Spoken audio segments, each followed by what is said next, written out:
Okay, we are going. Hey everyone, this is David here with your weekly mouthful of David video. Like usual, we'll start with updates about the podcast. So, as you probably have noticed, we haven't had a new episode for a while. We actually had recorded 2 out of 4 planned episodes for a 4-part series on the Algerian War for Independence. Some stuff happened to the audio, so we're kind of reconfiguring that episode because it was going to be pretty long anyway, and honestly, we probably went a little bit overboard in planning it. So this is going to be parsed down. It's probably going to be 2 or 3 parts now. I would guess 3, but anyway, we'll be re-recording that soon, probably in the next 2 or so weeks, and then after that, it takes a couple weeks to edit. So we should be having the new episodes coming out in about a month or so, and it should be pretty consistent thereafter. It shouldn't be too long of a wait between episodes, so thank you for bearing with us. Anyway, with that being said, we'll get to this week's video. So this week's video comes from a question, actually, that my friend Eddie asked, so shout out to Eddie. And this was actually a while back. I just haven't gotten to this topic yet, but he asked about the role in fiction in trying to understand history, which I think is a really cool thing that we don't talk about a lot. And he had specifically asked about books like 1984 and A Brave New World, which I think are really good books. And I think they're really good because they really do have us ask questions about how politics and the economy and different institutions within our society function. And of course, whatever your opinions about the present, they don't look exactly the way things do in 1984 in A Brave New World or in other, dystopian sorts of books.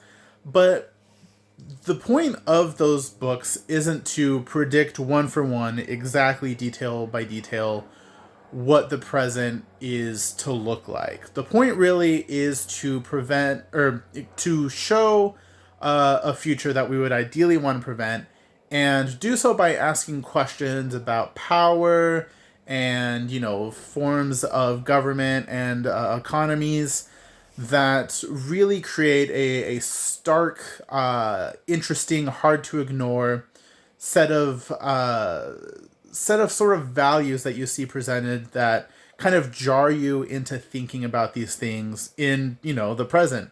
So, looking, for example, at 1984, looking at Big Brother, which, sometimes is just applied in a clumsy way in the present, but, it at least does show that people are trying to apply stuff, which is good. But, looking at the concept of Big Brother, it's such a stark, standout way of framing things in that book that it can hopefully lead you to ask questions about how power and authority and all that are enforced in our own time. And so that's what's really cool about dystopian books. But, even novels that aren't necessarily dystopian have some really interesting, thoughtful things to offer, because on one hand, they can give you a glimpse into the time they were written, but also, again, like with dystopian stuff, they can ask you to, ask questions about your own present. So, for example, last year for the first time, I read The Grapes of Wrath by John Steinbeck. Really enjoyed the book. Fantastic. And one of the things that's great about it is it gives you in a window into how things functioned during the time of the Great Depression, and especially for people who moved from the middle of the country to California and other places where they thought there were opportunities. It also shows you how people back then were really struggling to fight for dignity, whether that meant, trying to shoot off the bankers trying to foreclose on your properties, or if it meant trying to go on strike. And in doing so, it not only gives you an insight into what that time period was like, but of course it also asks questions about today, about how we can organize for power here, whether that means going on strike or whether that means something else. Another favorite novel of mine is Tell Me How Long the Train's Been Gone by James Baldwin.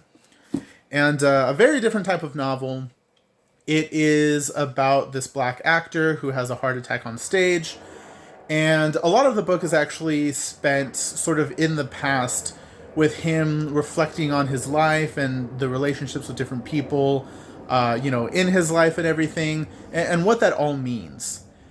And it's a really great book that touches on race, class, gender, but also just what it means to be human, what it means to be an artist, a creative, type of person.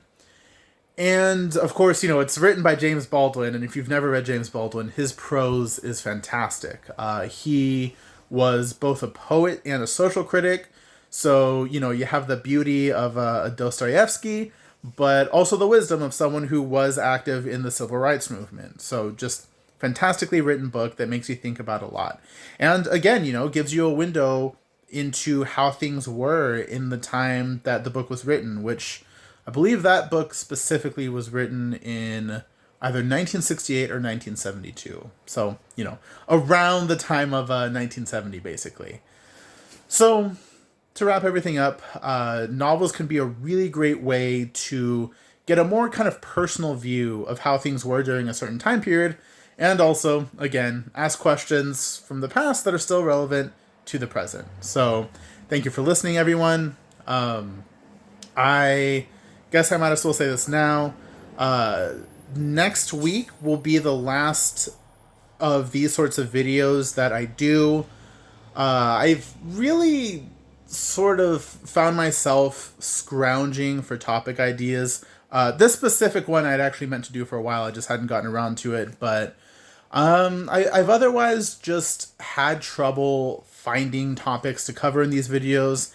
And I don't really want to just, film videos for the sake of filming videos. So after next week's video, I'm not going to do these anymore, but I will figure out some other sort of project to do, because I do appreciate all the positive feedback I've gotten from all of you. And, I just love talking about history. So, again, next week will be the last Mouthful of David for the foreseeable future, but there will be more stuff on the horizon. So thanks for listening, everyone. Catch you next week. And in the meantime, stay safe.